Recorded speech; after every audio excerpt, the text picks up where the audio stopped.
Hello everyone, welcome to the another episode of Logging In. For this episode, I will be guiding you through the process of how you can log in into the online banking account on Poppy.bank. Now first of all, you open the browser and there on the search bar, you need to type in Poppy.bank. Tap on search. Once you're at the web page of the bank, you need to click on Login that is located at the left screen of your desktop. Click on Login. And there you provide your login name, that is the user ID and password, and click on continue. With this, you will be able to get logged in into your online banking account.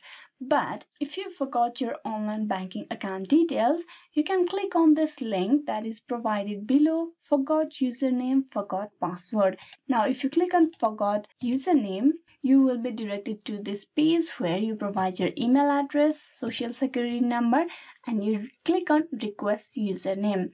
This way you will be able to recover your username for the bank, and it's the similar process with the password as well. Here if you click on forgot password, you will be need to provide your username, email address, and click on next. With this, you will be able to reset or recover your password and create a new password through the instruction provided by the bank. This is how you can easily log in and recover your account credential in Poppy.bank. Hope this video was useful. Please like and subscribe the Logging In channel, and also don't forget to click on bell icon. Thank you.